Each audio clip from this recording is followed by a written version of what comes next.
నువ్వు హాస్పిటల్‌లో ఉన్నప్పుడు కొన్ని యూట్యూబ్ ఛానెల్‌లు గాని, కొన్ని ఛానెల్స్ గాని నీ మీద చాలా చెత్తగా, చాలా తప్పుడు రాతలు కొన్ని అతి మించి రాతలు రాయడం జరిగింది. బయటకొచ్చాక మీరు చూసి దాని మీద ఎప్పుడైనా రియాక్ట్ అవ్వాలి గాని, దాని గురించి మాట్లాడాలి గాని నీకేమైనా అనిపించిందా? అనిపించలేదా? ఎందుకన్నా? థ్యాంక్స్ చెప్పాలనిపించింది నాకు ఒక్కటి.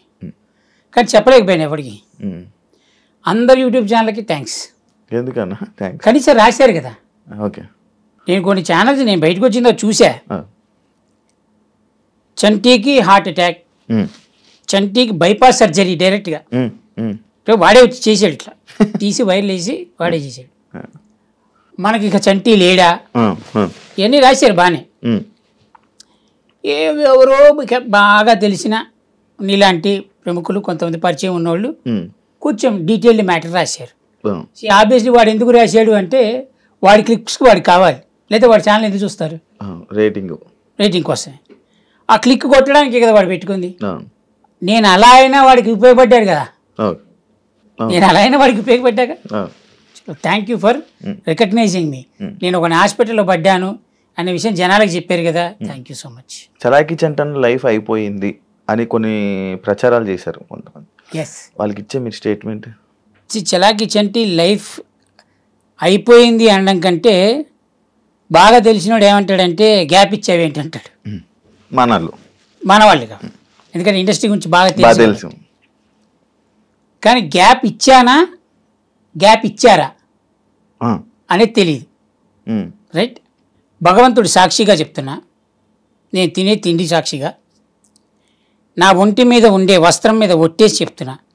నా ఒంటి మీద ఉండే వస్త్రం అనే పదం ఎందుకు మాట్లాడానంటే చూసే ఆడియన్స్లో కొంతమందికి మాత్రమే అర్థమవుతుంది వస్త్రం అనే పదం ఎందుకు వాడాను. ఓకే, వస్త్రం మీద ఒట్టేసి చెప్తున్నా, నాకు ఈగో ఉందని, నేను షూటింగ్కి వస్తే కొన్ని అడుగుతానని, నా గురించి బ్యాడ్ ప్రొపగాండా చేశారు. నాకు సంబంధం లేని విషయాల్లో నన్ను ఇరికిచ్చి నా కెరియర్లో జరగాల్సిన కొన్ని సంఘటనల్ని ఆపేసి అలా చేసిన ప్రతివాడు నా వస్త్రం మీద ఒట్టేసి చెప్తున్నా, ఇంతవరకు ప్రపంచంలో నేను ఎప్పుడు ఎవరికి చెప్పలేదు, సర్వనాశనం అయిపోతారు ఆ కొడుకులు. ఆడెవడైనా సరే నేల నాకేస్తారు. ఇది నా శాపం, ఇది కడుపు బండతో చెప్తున్న శాపం ఇది. నాకు ఈగో ఉంది, నేను కొన్ని అడుగుతాను, ఇవన్నీ ప్రొపగాండా చేసి నాకు జరగాల్సినవన్నీ కొన్ని జరగాల్సిన సమయాల్లో ఆగిపోవడానికి, అది ప్రత్యక్షంగా కానీ పరోక్షంగా కానీ అలా ఆపడానికి కారణమైన ప్రతి ఒక్కడు సర్వనాశనం అయిపోవాలని నేను భగవంతుని రోజుకి 100 సార్లు కోరుకుంటాను. ఒట్టేసి శాపం పెడుతున్నా, ఆ భగవంతుడు నేను తినే తిండి మీద ఒట్టు, నేను నమ్మే దేవుళ్ళ మీద ఒట్టు, వాళ్ళు నా వెనకుంటే వాళ్ళు మాత్రం నాశనం అవుతారు. ఇప్పుడు ఇంకోటి చెప్తా, ఎదుటివాడు చెడు కోరుకోకు అని చెప్తారు చూడ, అది తప్పు. ఎందుకు కోరుకోవద్దు? మనం నాశనం అయిపోయి వాళ్ళు కోరుకుంటున్నప్పుడు మనం ఎందుకు కోరుకోవద్దు అంటారా? That's it. నువ్వేమీ భగవంతుడివి కాదు, సామాన్య మానవుడివి. నువ్వు కడుపుకు అన్నమే తింటున్నావు, వాడు కడుపుకు అన్నమే తింటున్నాడు. వాడు నా చెడుని కోరుకున్నప్పుడు నేను వాడి చెడుని ఎందుకు కోరుకోకూడదు?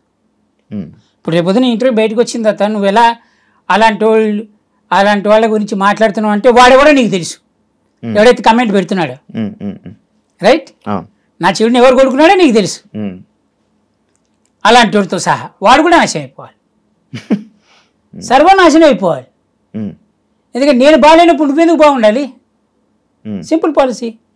నేను బాగుంటే నువ్వు బాగుండాలని కోరుకుంటా. నేను నాశనం అయిపోవడానికి కారణం అయినోడు ఎవడైనా నాశనం అయిపోవాలి. అది that's a human mentality, human tendency, human nature. ఇప్పుడు సముద్రంలో ఎక్కువ చెత్త వేసి అది రిఫ్లెక్ట్ ఎప్పుడో కొడుతుంది, మొత్తం అందరూ బిస్కెట్ అయిపోతాం. దాని సముద్రం తప్ప కాదుగా, నువ్వు వేసావు చెత్త, అది తిప్పి కొట్టింది. నేనంతే, నా మీద చెత్త వేసాడు, నేను తిప్పి కొడుతున్నా. భగవంతుని అడుగుకుంటున్నా, వాడు నాశనం అయిపోవాలి, తొందరగా నాశనం చేయరా, అది నేను బతుకుండగానే చూడాలి ఆ నాశనాన్ని అని. హ్యాపీ.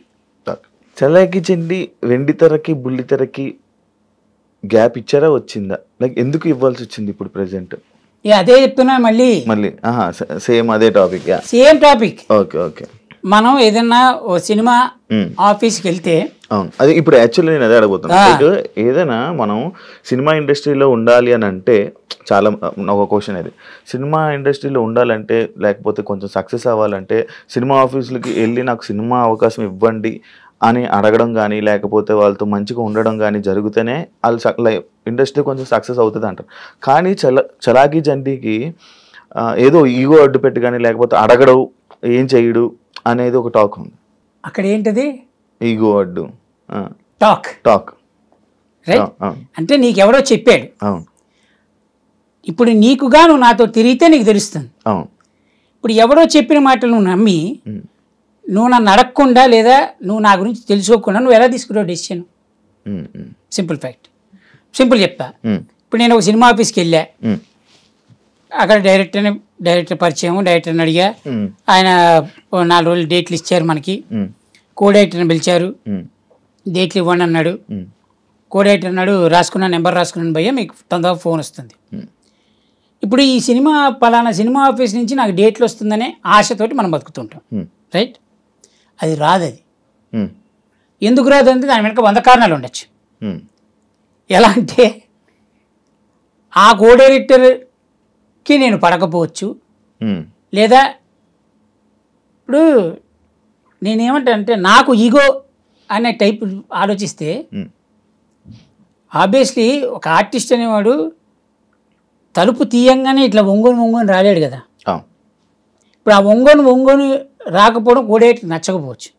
నేను కో డైరెక్టర్ అనట్లే, జనరల్గా చుట్టుపక్కల మనిషి, దానిలో ఎవడో ఒకడికి నచ్చకపోవచ్చు. దరిద్రానికి మన టైం స్లాట్ వాడి చేతిలోనే ఉండొచ్చు. వాడికి నచ్చపోక మనని పిలవక మన ప్లేస్లో వేరే వాడిని పెట్టి ఉండొచ్చు. లేదా వాడిని వేరే వాడిని ఎందుకు పెడతాడు, వాడు నచ్చి ఉండొచ్చు. వాడికి మధ్య 100 ట్రాన్సాక్షన్ జరిగి ఉండొచ్చు. Transaction in the sense lot of things. So ఇప్పుడు ఎవరిని తప్పు పట్టడానికి లేదు ఇక్కడ. మన బాధ్యతని మనం వెళ్ళి అడిగాం. అలానే ఒకే ఆఫీసుకి 100 రోజులు తిరగంగా, 100 రోజులు తిరగంగా, 100 రోజులు తిరిగేటప్పటికి 100 రోజులు ఏ ఆఫీస్కి వెళ్తాం? డైరెక్టర్ మనకి మహా క్లోజ్ అన్నప్పుడు వెళ్తాం. ఆ డైరెక్టర్ ఇస్తాడు మనకి ఛాన్స్, ఎందుకంటే మనతో తిరిగాడు, మన గురించి తెలుసు. కనీసం ఒక డైరెక్టర్ మన మీద గుడ్ ఇంప్రెషన్ ఉందనుకో, అతను కూడా ఇస్తాడు మనకి ఛాన్స్. కో డైరెక్టర్ వచ్చి చెప్పినా ఏదైనా చంటి వద్దండి సతాయిస్తాడండి అదంట ఇదంట అని చెప్పినా కూడా నాకు తెలిసిలేవా డేట్లు అంటాడు. ఎందుకు? అతని గురించి నా గురించి కొద్దిగా గొప్ప అతనికి తెలుసు. ఇప్పుడు కొత్త డైరెక్టర్లు వాళ్ళకి ఏం తెలుసు?